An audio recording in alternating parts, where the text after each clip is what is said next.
الحمد لله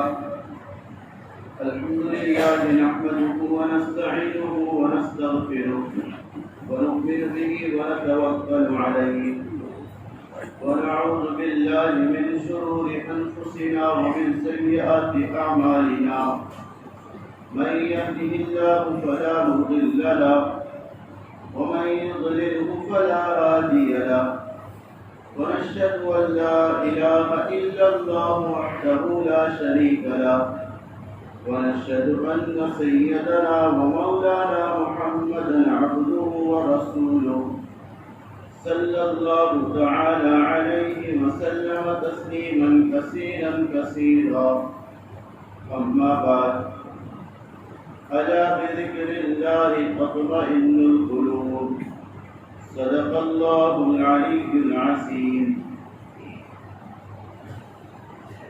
میرے محترم بزرگوں دوستوں، اللہ تعالیٰ نے انسان کو دنیا میں ایک آزمائش کے لیے بھیجا ہے. دنیا اس کے لیے آئیڈیا روم نہیں ہے، بلکہ جنت اور آخرت اس کا اصل گھر ہے اور اس کا ٹھکانہ ہے.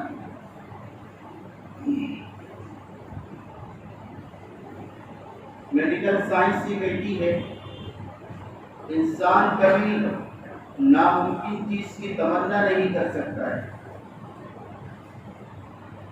جو چیز پاسبل نہ ہو وہ اس کی امید نہیں کر سکتا ہے، یہ میڈیکل سائنس کہتی ہے. لیکن مثال کے طور پر 2 اور 2 4 ہوتے ہیں، کوئی یہ نہیں کہے گا کہ 2 اور 2 5 ہو جائے، 2 اور 2 3 ہو جائے.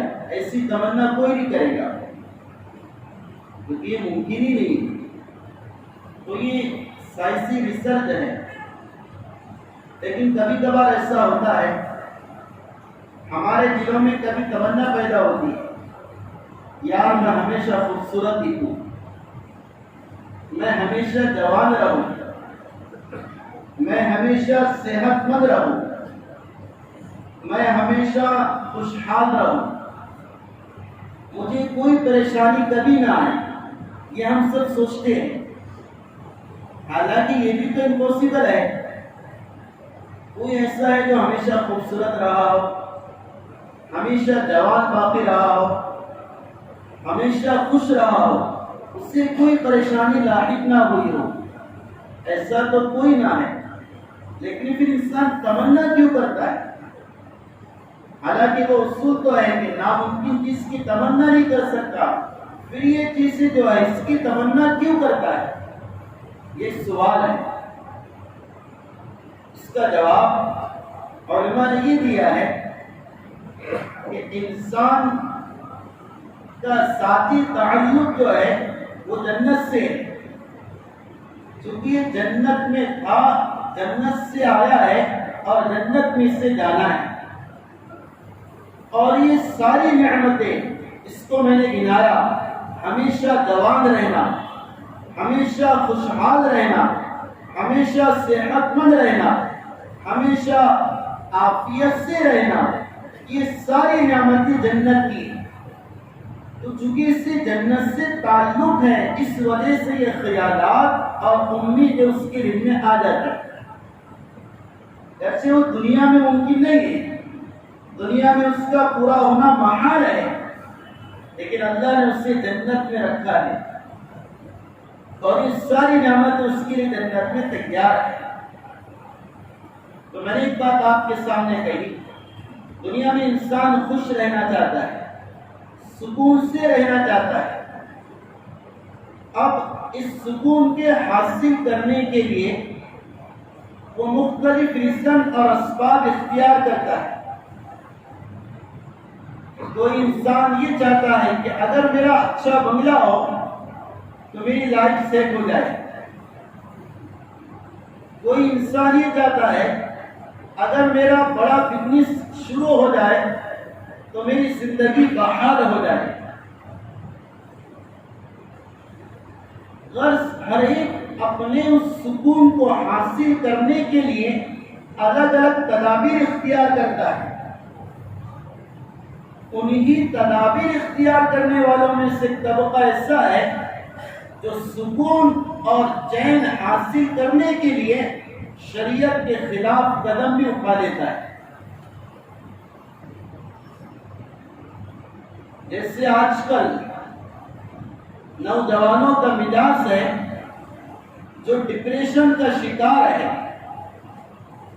اور خیالات کا واہمہ ان کے سر پہ بوجھ بنا رہتا ہے، وہ اس ڈپریشن کو ختم کرنے کے لیے منشیات اور نشہ آور چیزوں کا استعمال کرتے ہیں، اور ان کا یہ خیال ہے نشے سے ہمیں سکون اور چین حاصل ہو جائے گا، اس لیے مختلف اقسام کے نشہ آور چیزیں آج کل رائج ہو گئی، اور اس کا استعمال جتنا نوجوان پیڑھی میں اس زمانے میں پایا جا رہا، اگلے زمانے میں شاید اور وارد ہی پایا گیا ہو۔ قسم کی نشہ آور چیزیں، قسم کی منشیات اور سکران والی چیزیں یہ نوجوان مرد اور بعض جگہوں پر مستورات بھی سے استعمال کر لیں، اور اس کا سبب کیا گنا رہے؟ مجھے سکون حاصل ہو جائے، اس لیے شراب پیتا ہے دل میں ٹھنڈک کے لیے، شراب پیتا ہے تاکہ سکون ہو جائے، ہاں پیتا اس لیے ہے تاکہ آیا ہوا کوئی حال اور مصیبت وہ مجھ سے ہلکی نظر آنے لگے۔ حالانکہ شراب ایک ایسی چیز ہے جو بنیادی خبائث اور گناہوں کا سبب ہے۔ حدیث میں شراب کے لیے دو الفاظ استعمال ہوئے، ایک تو ہے ام الکبائر، جس کا مطلب ہے سب سے بڑا کبیرہ گناہ شرک کے بعد، دوسرا لفظ اس کے لیے استعمال ہوا ام الخبائث، جس کا مطلب یہ ہے گناہوں میں سب سے زیادہ دوسرے گناہوں کا جو رسن بنتی ہے وہ شراب اور نشہ ہے۔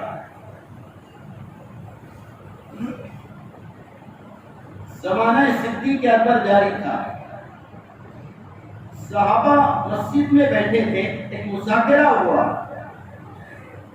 اور مذاکرہ اسی ٹاپک پر تھا کہ ام الکبائر کیا ہے اور ام الخبائث کیا ہے، یہ اس کا ٹاپک تھا۔ صحابہ کی بحث سے ایک نے اپنی رائے پیش کی۔ اس مجلس میں حضرت ابو بکر صدیق رضی اللہ تعالی عنہ بھی تشریف فرما تھے۔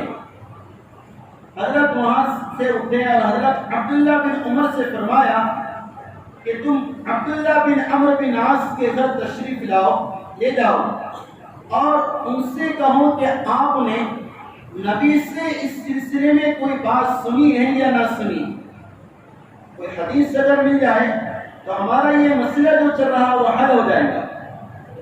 حضرت عبداللہ بن عمر وہاں سے اٹھے، حضرت عبداللہ بن عمرو بن عاص کے گھر پہ تشریف لے گئے، حضرت خود ہی تشریف لائے عبداللہ بن عمرو، اور کہا کہ میں نے نبی اکرم صلی اللہ علیہ وسلم سے سنا ہے کہ ام الکبائر سارے گناہ کی جڑ اور سارے گناہ میں اصل گناہ، اور ام الخبائث ہر گناہ کا سبب وہ شراب ہے اور نشہ ہے۔ یہ حضرت نے فرمایا اور کہا سنو، اس پر میں نے نبی اکرم صلی اللہ علیہ وسلم سے ایک حدیث بھی سنی ہے، وہ حدیث میں آپ کو سنانے لگا ہوں، اور بڑی عجیب حدیث ہے۔ حضرت نے فرمایا اللہ کے نبی اکرم صلی اللہ علیہ وسلم نے مجھ سے فرمایا تھا کہ ایک بادشاہ نے کسی نوجوان کو قید کر دیا،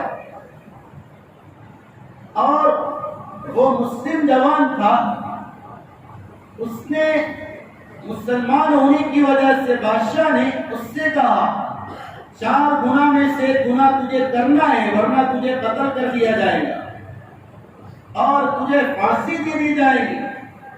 اس کے سامنے 4 گناہ اور 4 آپشن گناہ کے پیش کی۔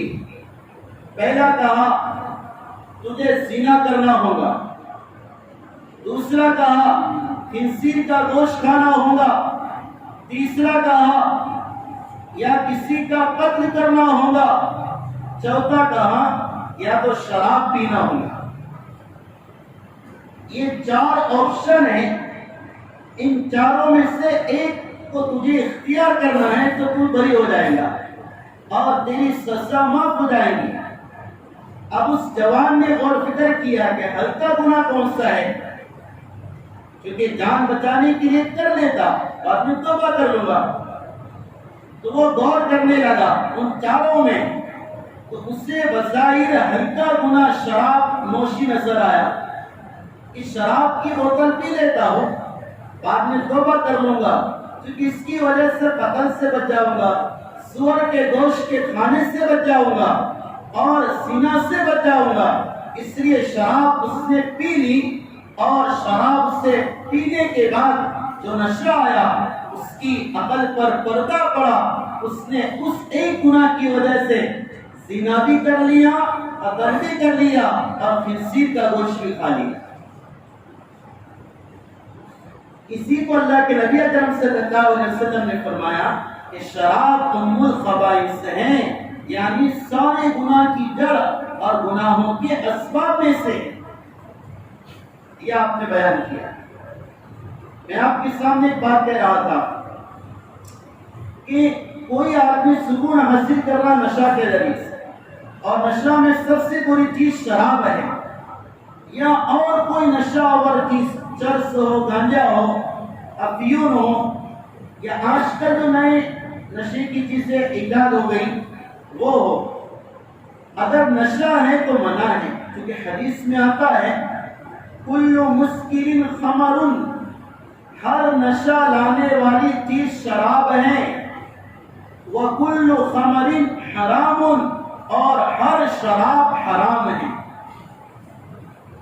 اس لیے عربی میں شراب کے لیے خمر کا لفظ آتا ہے، خمر بولتے شراب کو عربی میں۔ اسی طرح عربی میں دوپٹے کو، اوڑھنی کو خمار بولتے ہیں۔ اب ان دونوں میں تعلق کیا ہے؟ خمر خمار کی ہے، خمار دوپٹے کو بولتے ہیں اور خمر شراب کو بولتے ہیں۔ دونوں میں مناسبت کیا ہے؟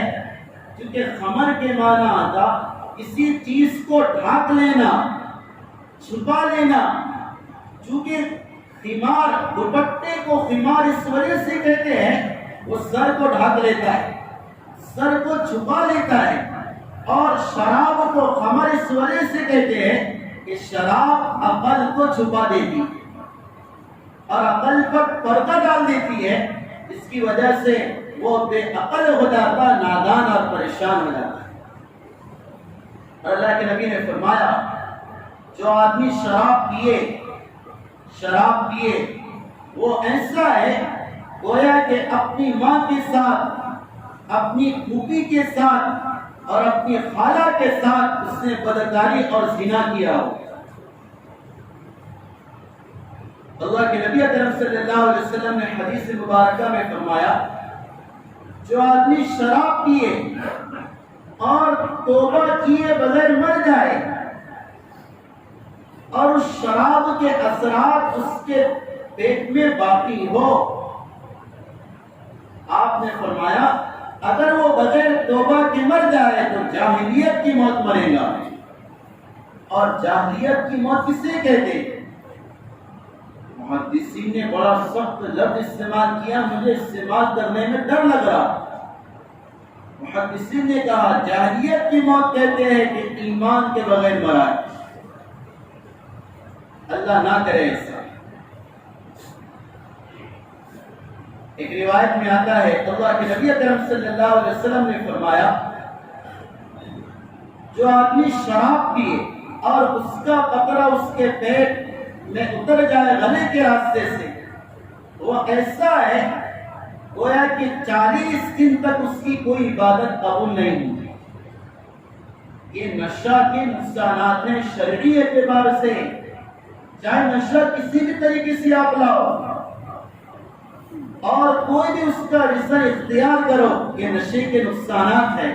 اور میرے بزرگوں، میرے بڑوں، میرے سب کچھ میں آپ سے کہہ رہا ہوں، آج نوجوان جو نسل ہے، ہماری نوجوان پیڑھی نشے کی دن کا دن عادی ہو رہی ہے۔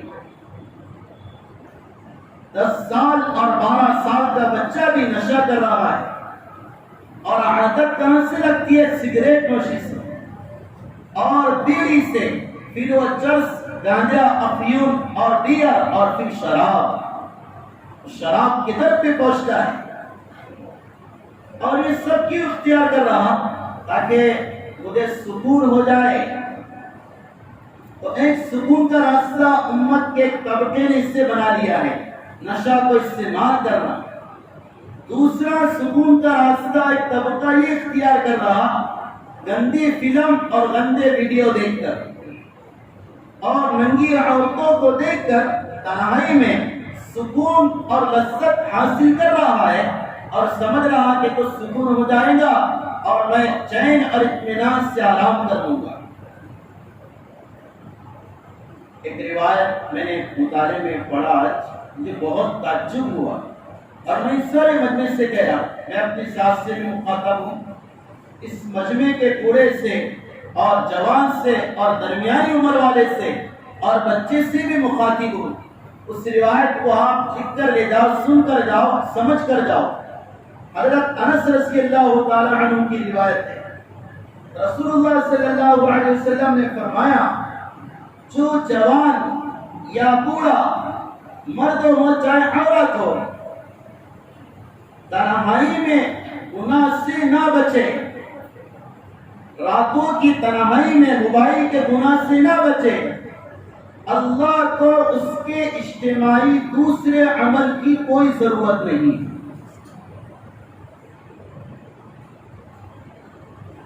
جو آدمی تنہائی میں گناہ کرے، جو مجمع کی عبادات ہے، اللہ کو اس کی عبادات کی کوئی ضرورت نہیں، کیونکہ یہ ریاکار ہے، تنہائی میں اللہ کو دھوکہ دے رہا اور مجمع میں لوگوں کے سامنے صوفی اور بزرگ بن رہا ہے۔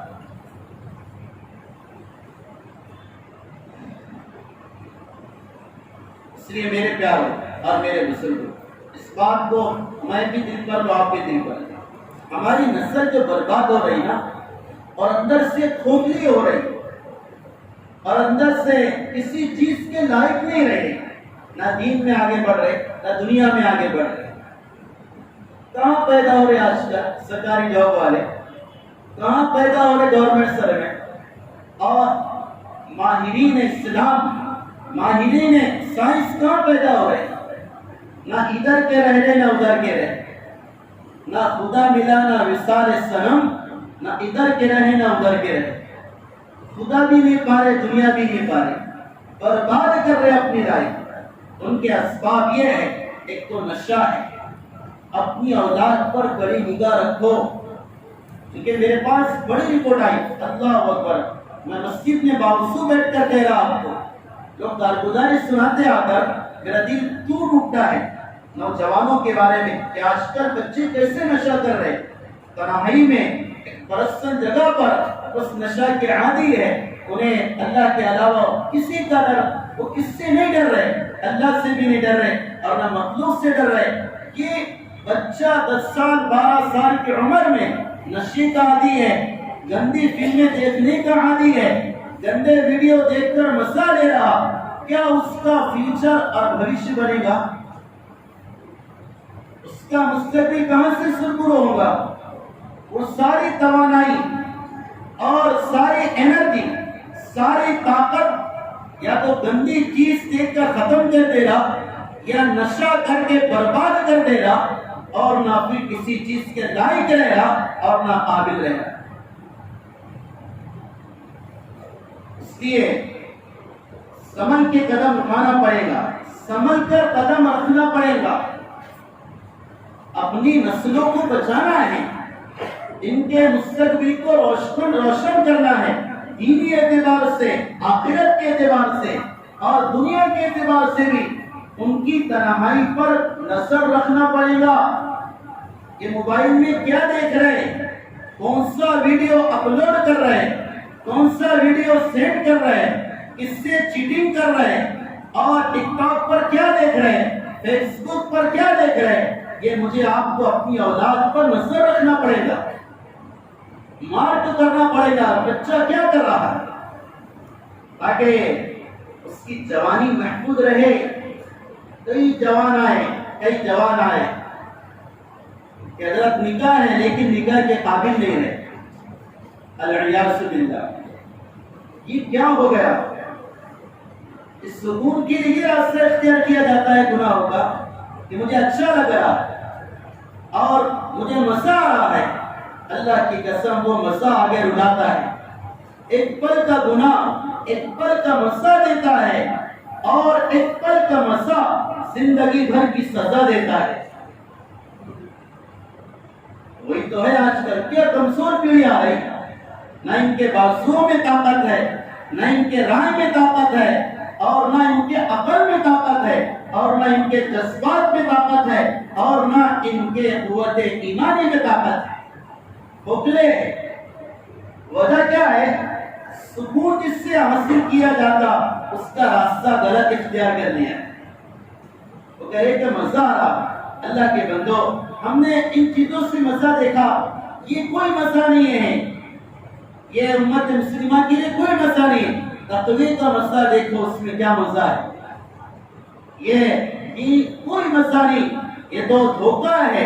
مزہ دیکھو قرآن کی تلاوت کا، گناہ کرنے کا مزہ دیکھا، گناہ سے بچنے کا مزہ دیکھا، لڑکی کو دیکھنے کا مزہ دیکھا، اب نظر جھکانے کا مزہ دیکھو، کیا مزہ آتا ہے اس میں۔ اس لیے اللہ تعالیٰ کہہ رہا الا بذکر اللہ تطمئن القلوب، کہ دیکھو تمہیں سکون نصیب ہوگا اللہ کی یاد سے۔ تمہارے زخم کی مرہم گناہ نہیں ہے، زخم کی مرہم اللہ کی یاد ہے۔ تمہیں زخم ہو گیا، علاج کچھ اور کرا رہے، درد سینے میں ہے اور مرہم پیٹ پر لگا رہے، وہ زخم کبھی نہیں سکے گا، وہ بڑھے گا۔ قرآن علاج بتا رہا، ہمارے زخموں کا مرہم اللہ کی یاد ہے، اس لیے اللہ کی یاد میں مزہ ہے۔ اب ہم کیا کریں؟ ایک آخری بات، اس کے لیے وصول کو دوستو، ارادات جو ہوتے ہیں، خیالات، انسان کو یہ چیزوں پر آمادہ کرتے ہیں۔ اس لیے میڈیکل سائنس کہتی ہے کوئی بھی عمل انسان کرتا ہے، عمل سے پہلے اس کے دل میں ارادہ آتا ہے، پہلے خیال آتا ہے، دل میں بات آتی ہے، اس آنے والی بات کو پھر وہ عملی جامہ پہناتا ہے عمل کر کے۔ اگر کسی کے دل میں یہ خیال آئے، بد نظری کا خیال آئے، گندے خیالات کا خیال آئے، موبائل میں گندی فلم دیکھنے کا خیال آئے، کسی لڑکی کو دیکھنے کا یا بات کرنے کا خیال آئے، وہ خیال آ گیا شیطان کی طرف سے، اب اس کا علاج اس طرح کرو کہ اس کی طرف دھیان مت دو، اور آپ جس پوزیشن میں ہیں، آپ لیٹے ہیں اٹھ کر بیٹھ جاؤ، آپ بیٹھے ہیں جگہ بدل دو، آپ کھڑے ہیں آپ باوضو ہو جاؤ، یا کسی کام میں مشغول ہیں وہ خیال آ گیا، آپ اس کام کو چھوڑ دو، کسی اور کام میں مشغول ہو جاؤ۔ تو اس پر بھی ریسرچ ہے کہ آنے والا خیال پوزیشن کے بدلنے سے ختم ہو جاتا ہے۔ بات سمجھ میں آئی؟ تو خیال آتا ہے دل میں، وہ اگر یہ مسلمان مرد یا عورت اپنی پوزیشن بدل لے تو یہ ختم ہوتا ہے۔ جس سے حدیث میں بھی اس کی مثال ملتی ہے، اللہ کے نبی نے فرمایا کسی کو غصہ ہے، کھڑا ہے تو بیٹھ جائے تاکہ وہ غصے کا خیال ختم ہو جائے، بیٹھا ہے تو لیٹ جائے تاکہ وہ خیال ختم ہو جائے۔ اس سے حدیث کہہ رہی کہ اگر ایسی کیفیت ہو جائے خراب اور شریعت کے خلاف، اس کیفیت کو ختم کرنے کے لیے ہم اپنی حیات کو بدل دیں، ذکر کرنا شروع کر دیں، تسبیح کرنا شروع کر دیں، دعا کرنا شروع کر دیں، قرآن کی تلاوت کرنا شروع کر دیں، انشاءاللہ ہماری تنہائی اللہ پاک کر دے گا۔ اللہ مجھے آپ کو عمل کے توفیق صحیح عطا فرمائے۔